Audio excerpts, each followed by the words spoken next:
जी students, तो अब हम बात कर लेते हैं उस दूसरे केस की जो कि पेज नंबर 66 पे दिया हुआ है। और यहाँ पे हमारे पास दो बॉडीज़ की मूवमेंट है। अगेन हमारे पास क्या है, एक फ्रिक्शनलेस पुली है, उसके ऊपर से दो बॉडीज़, एक बॉडी नंबर ए और दूसरा बॉडी नंबर बी मूव कर रही है। अब ये क्या है कि बॉडी नंबर ए जो है वो नीचे की तरफ मूव कर रही है, जबकि जो बॉडी नंबर बी है वो टेबल के ऊपर घसीटती हुई जा रही है। अब हुआ क्या है, यहाँ पर समझने वाली बात है। बॉडी नंबर बी पे देखें, टेबल के ऊपर हमारा ये बॉक्स रखा हुआ है जिसका जो वेट है, जो M2G दिखाया गया है, वो नीचे की तरफ एक्ट कर रहा है। हमने ये थर्ड लॉ में पढ़ा था कि जिस चीज़ का वेट नीचे की तरफ एक्ट करता है एज अ रिएक्शन, कुछ उसका ऊपर की तरफ भी एक्ट करता है। और अगर कोई बॉडी किसी चीज़ के ऊपर पड़ी हुई है, इसका मतलब है कि उसका एक्शन और रिएक्शन इक्वल एंड ऑपोजिट हैं, जो एक दूसरे के साथ अब कैंसिल हो रहे हैं। ठीक है, तो इस वक्त जो बॉडी बी है हमारे पास, उस पर ये दो फोर्सेस तो कैंसिल हो गई, तो एक जो फोर्स बाकी रह गई है जो इसके साथ यहाँ पर टेंशन की फोर्स एग्जिस्ट कर रही है, सिर्फ वो है। तो बॉडी बी पे जो नेट फोर्स इस वक्त एक्ट कर रही है वो सिर्फ और सिर्फ कौन सी है, उसकी टेंशन की फोर्स है। और जो हमारे पास यहाँ पे फोर्स है, चूँकि इस मास को M2 कहा गया है, तो इसकी जो फोर्स आ जाएगी वो हमारे पास टोटल फोर्स आ जाएगी बॉडी बी की F that is equal to M2A। ठीक है, और वो M2A किसके इक्वल आएगी, सिर्फ टेंशन के इक्वल आएगी। क्यों? क्योंकि इसका वेट और ये रिएक्शन फोर्स एक दूसरे से कैंसिल हो चुके हैं। समझ आई। अब अगली बात हम लोग कर लेते हैं बॉडी ए की। बॉडी ए जो है वो आप देख रहे हैं कि एक स्मॉल मैस है। ठीक है, चूँकि ये फ्रिक्शनलेस पुली के ऊपर से पास कर रहा है और ये नीचे की तरफ हमारा मूव करता हुआ जा रहा है। ये इसका वेट है जो नीचे एक्ट कर रहा है, और टेंशन जो है that is acting in upward direction, और ये इसकी एक्सेलरेशन है जो हमें बता रही है कि बॉडी नीचे की तरफ मूव कर रहा है। अब इस वक्त जो बॉडी नंबर ए पे हमारे पास टोटल फोर्स एक्ट कर रही है, that force is equal to M1A। Force MA के इक्वल होती है।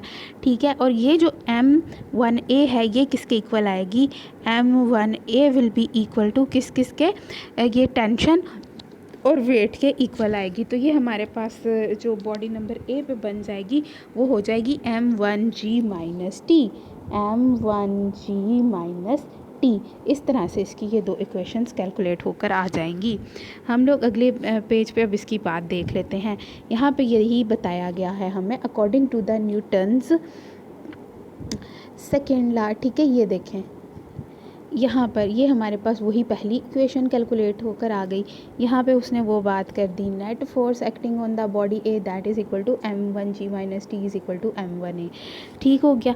और फिर यहाँ पे देखेंगे हम नेट फोर्स, ये चीज़ net force acting on the body B. ठीक है, ये किसके इक्वल आएगी, ये आ जाएगी जी हमारे इक्वल इसके। आपको समझा दिया था कैसे। अब हमने क्या करना है, इसमें भी बिल्कुल पिछले वाले केस की तरह हमने एक्सेलरेशन की और टेंशन की वैल्यू फाइंड करनी है। एक्सेलरेशन की वैल्यू को फाइंड करने के लिए उसने लिखा हुआ है एडिंग इक्वेशन। ठीक है जी, दोनों इक्वेशंस को हमने क्या कर देना है, ऐड कर देना है।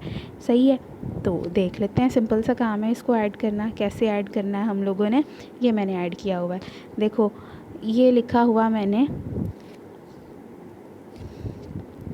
M1G minus T is equal to M1A, उसमें प्लस कर दिया हमने ये वाली दूसरी इक्वेशन को T। ठीक है, that is equal to M2A। अब ये वाला T प्लस है, ऊपर वाला T माइनस है, ये एक दूसरे के साथ कैंसिल हो गए, जैसे +1 -1 एक दूसरे के साथ कैंसिल हो जाते हैं।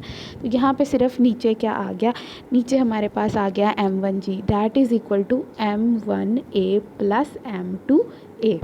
फिर हमने क्या किया, उसके नीचे हमने यहाँ पर, ठहरे में एक मिनट, उसके नीचे हम लोगों ने क्या किया, उसके नीचे यहाँ पर M1 को M1 प्लस M2 करके A को ना हमने इसमें से कॉमन ले लिया, क्योंकि A यहाँ पे कॉमन चीज़ थी, और जो दूसरी साइड है वहाँ पे हमारे पास ये M1G वैसे का वैसे ही आ गया। अब एक्सेलरेशन के लिए हम क्या करेंगे, एक्सेलरेशन के लिए जनाब A को हम लोगों ने इसी साइड पे अगर रहने दें तो दूसरी साइड पे M1G के नीचे जाके ना ये आ जाएगा। तो ये हमारे पास एक्सेलरेशन की वैल्यू आ जाएगी। और अगर हमने G की वैल्यू लेनी है तो ये G फिर हम लोग जो है ये जी हम इधर ही रहने देते हैं, इसके नीचे जाके ये डिवाइड हो जाएगा, तो जी की वैल्यू हमारे पास जो है वो ये कैलकुलेट होकर आ जाएगी। जी की वैल्यू आ जाएगी जनाब m1 + m2 divided by m1 multiplied by g, ये वाली। ठीक है जी। अच्छा, और टेंशन की अब बात करते हैं। यहाँ पे टेंशन की वैल्यू कैलकुलेट करना बहुत आसान है। देखें क्या लिखा हुआ है। एक्सेलरेशन की तो वैल्यू हमने कैलकुलेट कर ली है। ठीक है, हमारे पास ना ये फार्मूला था हमारे पास, ये वाला। क्या लिखा हुआ है इस फार्मूला में? T = m2a। तो हमने सिंपली क्या करना है, इस वाले ए में ना जो हमने एक्सेलरेशन कैलकुलेट की है उसकी वैल्यू पुट कर देनी है। देखें जैसे मैंने यहाँ पे की हुई है, ये हमारे पास वही फार्मूला लिखा हुआ है, T = m2a। इस एक्सेलरेशन की जो अभी हमने वैल्यू कैलकुलेट की थी, कौन सी वाली वैल्यू? ये वाली वैल्यू। इसको हमने किस में पुट कर देना है?